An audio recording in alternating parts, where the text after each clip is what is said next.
Hello மக்களே, இன்றைக்கி நம்ம எங்கே வந்துருக்கு பார்த்தீங்கன்னா, மலைகளுக்கெல்லாம் அரசன் என அழைக்கப்படும் பருவத மலைக்கு தாங்க வந்திருக்கோம். இம்மலை திருவண்ணாமலை மாவட்டத்தில் திருமதி மங்கலம் என்ற கிராமத்தில் அருகே 5500 ஏக்கர் பரப்பளவில் அமைந்தப்பட்டுள்ளது. இம்மலையின் வரலாற்றையும் மர்மங்களையும் இந்த தொகுப்பில் நம்ம ஃபுல்லாக பார்ப்போம். ஸோ வீடியோ ஸ்கிப் பண்ணாமல் ஃபுல்லாக பாருங்கள், உங்களுக்கு யூஸ்ஃபுல்லாக இருக்கும்னு நினைக்கிறேன். ஸோ என்னோட சேர்ந்து இந்த ஜேர்னியை ஸ்டார்ட் பண்ணுங்கள், வாங்க போ. இம்மலையின் அடிவாரத்துக்கு செல்வதற்கு ஒரே பாதை தான் உள்ளது. அதை நம்ம நடந்து போகிற மாதிரி இருக்கும், இல்லைன்னா ஆட்டோ இருந்தால் ஆட்டோவில் போகலாம். ஸோ நீங்கள் என்ன பண்ணுறீங்கன்னா, ஃபஸ்ட்டு இந்த 3 கிலோமீட்டர் ரீச் பண்ணிவிட்டு அடிவாரத்துக்கு போயிட்டிங்கன்னா, அடிவாரத்தில் உங்களுக்கு ஆஞ்சநேயர் கோவில் ஒன்று இருக்கும். ஆஞ்சநேயர் கோவில்கிட்ட ஆசீர்வாதம் வாங்கிட்டு நீங்கள் உங்கள் ஜேர்னியை ஸ்டார்ட் பண்ணுங்கள். ஸோ வாங்க போவோம். இந்த மலையை நம்ம 4 பாதையை கடக்கிற மாதிரி இருக்கும். ஃபஸ்ட்டு படிக்கட்டி பாதை, நெக்ஸ்ட்டு கல் பாதை, நெக்ஸ்ட் கடப்பாறை பாதை, நெக்ஸ்ட் ஆகாய பாதை. இந்த 4 பாதையை கடந்து சிவனை வழிபடுற மாதிரி இருக்கும். ஸோ இந்த ஜேர்னியை சூப்பராக நம்ம ஸ்டார்ட் பண்ணுவோம். என்னோட சேர்ந்து என்னோடய கசின்ஸ் தான் கூட தான் நாங்கள் வந்திருந்தோம். ஸோ நல்லா ஃபன் பண்ணி தான் போகலான்னு சொல்லிட்டு நாங்கள் பேக் பேக்கோடு எல்லாம் பேக் பண்ணிட்டு ஒரு சியப்பை கொடுத்துட்டு நல்லா எனர்ஜெட்டிக்காக ஏற ஆரம்பித்தோம். கொஞ்சம் தூரம் பருவத மலைகளுக்கும் அரசன் கூடப்படும் பருவத மலை மொத்தம் 4560 அடிங்க. தரையிலேருந்து 4500 அடி ஏறி போனால் தான் நீங்கள் சிவன் அருளை பெறுவீங்க. இந்த பாதை படிக்கட்டு பாதை தான். இது ஒரு 1500 படிக்கட்டு நம்ம ஏறுற மாதிரி இருக்கும். 2 சைடும் பார்த்திங்கன்னா ஃபுல்லாக காடு தான். நல்லா சூப்பரான வியூ உங்களுக்கு கிடைக்கும். ஸோ நீங்கள் சீக்கிரமாக ஏற ஆரம்பிங்க. ஏன்னா இந்த ஜேர்னியை கம்ப்ளீட் பண்ண உங்களுக்கு 6 ஹவர்ஸ் கிட்ட ஆகும். நீங்கள் அதிகாலையில் ஏற ஆரம்பிச்சிங்கன்னா உங்களுக்கு டாப்பில் உங்களுக்கு செம வியூ ஒன்று கிடைக்கும். அதை நீங்கள் கேப்சர் பண்ணலாம். ஸோ நாங்கள் ஏற மறைச்சி ஒரு மதிய டைமில் தான் ஏற ஆரம்பித்தோம். ஏறும்போது வெயில் சுத்தமாக இல்லை, நல்ல கிளைமேட்டும் சூப்பராக இருந்தனால எங்கள் ஜேர்னியை நாங்கள் நான் ஸ்டாப்பாக போயிட்டே இருந்தோம். ஸோ இந்த ஜேர்னியில் ஒரு சித்தர் அங்கே ஒருத்தர் இருந்தார். இந்த பருவத மலை பார்த்திங்கன்னா நாய்கள் உங்களுக்கு வழிகாட்டுன்னு சொல்லுவாங்க. இங்கே குரங்குகளுக்கு ரொம்ப இருக்கும்.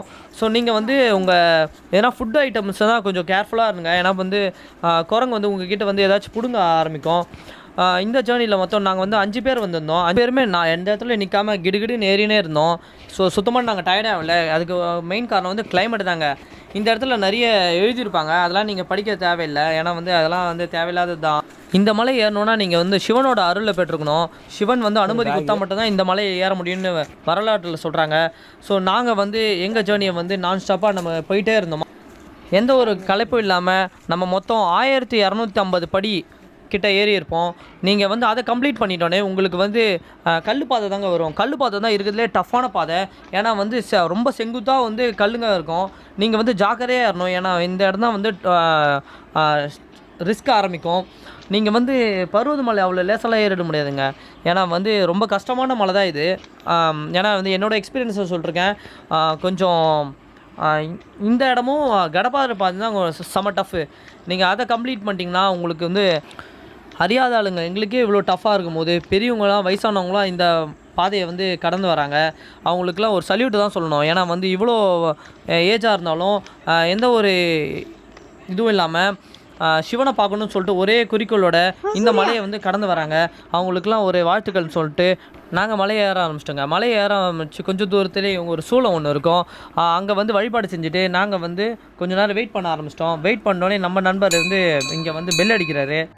சிறு குறிப்பு: ஆஞ்சநேயர் சஞ்சீவி மலையை தூக்கிட்டு செல்லும்போது அந்த சஞ்சீவி மலையிலிருந்து சிறு துளிகள் விழுந்தது இந்த பருவத மலை உருவாச்சுன்னு சொல்லிட்டு வரலாறில் சொல்கிறாங்க. அதற்காகவே இந்த மலை ஏறுறதுக்கு பல ஆயிரம் மக்கள் வருடந்தோறும் வராங்க. இந்த மலையை கம்ப்ளீட் பண்ணிங்கன்னா நீங்கள் உங்கள் வாழ்க்கையில் ஒரு அச்சீவ்மெண்ட் கம்ப்ளீட் பண்ண மாதிரி இருக்கும். அனைவரும் வாருங்கள், மேலிருக்கும் சிவனின் அற்புதத்தை காணுங்கள் சொல்லிட்டு நம்ம ஏற ஸ்டார்ட் பண்ணிட்டோம். ஏறும்போது நம்ம ஸ்டைலில் குடுகுடுன்னு ஏறி வந்தோமா. எல்லோரும் சொன்னாங்க ரொம்ப ரிஸ்க்கான மலை, ரொம்ப டஃப்பாக இருக்கும் அப்படி இப்படின்னு சொன்னாங்க. நம்ம ஏறும்போது நம்மளுக்கு ஈஸியாக இருந்தது. ஏன்னா நம்ம பேசிக்கலி ஒரு அத்லட்டா, அதனால் எங்களுக்கு எந்த ஒரு பிரச்சனை இல்லாமல் கிடுகிடுன்னு ஏறி வந்துட்டோம். நம்ம பாதி மலை தான் ஏறுறப்போன்னு நினைக்கிறேன். அதுக்குள்ளே நம்மளுக்கு ரொம்ப டயர்டாகிடுச்சுங்க. பேச்சாடா பேசினேன், கொஞ்சம் நெஞ்சம் பேச்சாடா பேசணும்னு சொல்லிட்டு அந்த டைலாக் தான் ஞாபகம் வந்தது. ஸோ கொஞ்சம் நேரம் வெயிட் பண்ணிவிட்டு நம்ம திரும்பி ஏற ஆரம்பிச்சிட்டோம். ஏற ஆரம்பித்தோடனே இந்த இடத்துல பார்த்திங்கன்னா ரொம்ப குறுகலான பாதைங்க. இந்த இடத்துல ரிட்டர்ன் நிறைய பேர் இறங்கி வந்திருந்தாங்க. அதனாலேயே கொஞ்சம் டைம் எடுத்தது. ஸோ இந்த இடத்துல பார்த்தீங்கன்னா ரொம்ப செங்குத்தான பாறைகளை வச்சு ரெடி பண்ண மாதிரி இருக்கும். நீங்கள் ஏறணும் இந்த இடத்துல ஆசைப்பட்டீங்கன்னா ரொம்ப கேர்ஃபுல்லாக ஏறுங்க. ஏன்னா நம்ம கசின்ஸ் 2 பேரும் ரொம்ப கஷ்டப்பட்டு ஏற ஆரம்பித்தாங்க. இப்போ தெரியுதுங்க ஏன் வந்து ரொம்ப கஷ்டமான மலைன்னு சொல்லிட்டு சொல்கிறாங்கன்னு. ஏன்னா ரொம்ப செங்குத்தான வழி தாங்க இருக்கும். இதை நீங்கள் கடந்து வந்துட்டிங்கன்னா உங்களுக்கு கொஞ்சம் ஈஸியாகவே இருக்கும். இந்த கல் பாதை நீங்கள் வந்து கொஞ்சம் தூரம் போகும்போது இது என்ன விலங்குனே தெரியலங்க. இது ஏதோ இருந்தது அங்கே, அதனால் வந்து ஷூட் பண்ணது. பருவதமலையில் சித்தர் வடிவில் நாய்கள் வழிகாட்டுன்னு சொல்லுவாங்க. அது உண்மைதாங்க. ஏன்னா வந்து நாங்கள் போகிறப்ப எங்கள் பாதைக்கு முன்னாடியே வந்து நாய்களும் சென்று இருந்தது. ஸோ அதனால் வந்து இந்த இடத்துல ஒரு மர்மமாகவே இருக்குங்க. அது என்னன்னு சொல்லிட்டு அது நீங்கள் உங்களுக்கு தெரிஞ்சதுன்னா கமெண்டில் சொல்லுங்கள். நீங்கள் பாதி மலையை கடந்து வந்தோடனே இந்த இடத்துல வந்து ஒரு சிறப்பான தரமான வியூ தாங்க கிடைக்கும் உங்களுக்கு. ஏன்னா அற்புதமான வந்து காட்சி பாருங்கள். பருவதமலையில் பல சித்தர்கள் இருக்கிறாங்கன்னு சொல்லிட்டு நாங்கள் கேள்விப்பட்டிருந்தோம். அதில் ஒரு சித்தர் தான் நாங்கள் பார்த்துட்டு அவர்கிட்ட வந்து ஆசீர்வாதம் வாங்கிட்டு நாங்கள் வந்து ஏற ஸ்டார்ட் பண்ணிட்டோம். நாங்கள் மலையில் ஏறும்போது சில பல வேடிக்கையான நிகழ்வுகள் நடந்தது. அதை பாருங்கள்.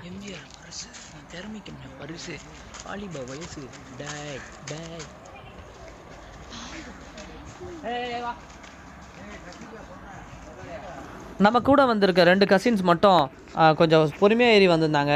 அவங்களால முடியல நினைக்கிறேன். ஸோ நாங்களும் சேரப் பண்ணுற மாதிரி போடு.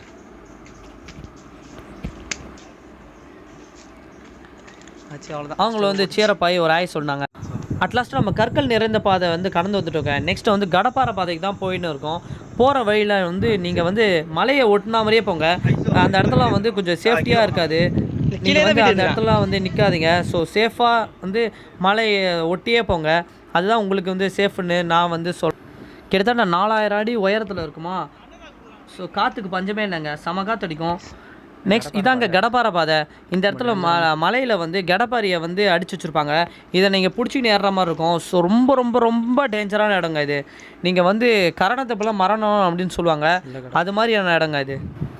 அவ்வளோதாங்க, நம்ம வந்து அனைத்து பாதையிலையும் ஏறி வந்துட்டோம். ஸோ நம்ம நெக்ஸ்ட்டு வந்து ஸ்டாப் வந்து கோவிலுக்கு தாங்க. கோவிலுக்கு வந்து நம்ம இந்த என்ட்ரன்ஸ் வழியாக தான் போகிற மாதிரி இருக்கும். ஸோ கொஞ்சம் தூரம் ஏறி மேலே இருக்க வியூ பார்த்திங்கன்னா கிட்டத்தட்ட நம்ம 4500 அடி உயரத்தில் இருக்கும். நம்ம வந்த ஃபீலே எதுவும் தெரியாதுங்க. அவ்வளோ வந்து பீஸ்ஃபுல்லாக இருக்கும் இடம். இந்த வியூ மட்டும் வந்து செமையாக இருக்கும். ஸோ இங்கேயே கொஞ்ச நேரம் இருந்தோம். நீங்கள் பல முறை வந்து பருவதமலை ஏறி இருந்தாலும் ஒரு முறையும் நீங்கள் புதுசாக ஏறுற மாதிரி தான் இருக்கும். புது எக்ஸ்பீரியன்ஸ் கிடைக்கும். புது அனுபவம் எல்லாமே இருக்குங்க. இந்த 4560 உயரத்தில் நம்ம இருக்கோம். இப்போ வியூ பாயிண்ட்டு பார்க்கும் போதே அப்படியே சிலுக்குதுங்க உடம்பே. இந்த இடத்துல வந்து பார்த்திங்கன்னா வந்து ஃபுல்லாக மலையாக தான் இருக்கும்.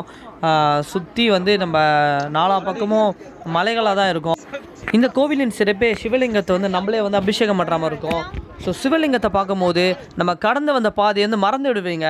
அவ்வளோ வந்து ஒரு மெய் சிலுத்திடும். அந்த எக்ஸ்பீரியன்ஸ் தான் உங்களுக்கு கன்ஃபார்மாக கிடைக்கும்னு நினைக்கிறேன்.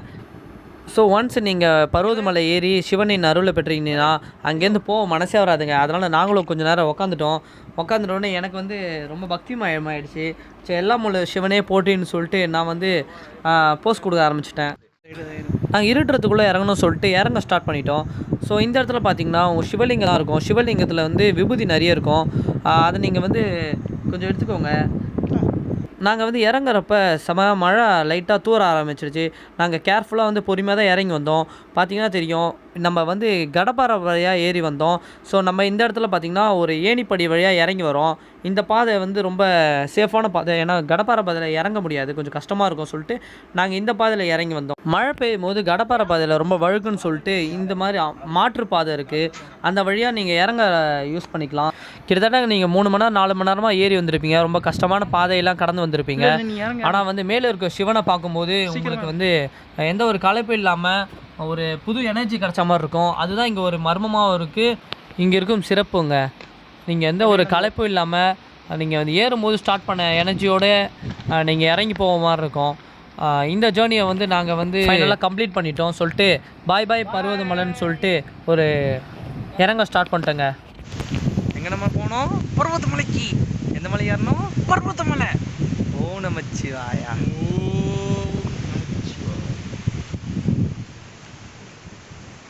பாய் பருவதமலை.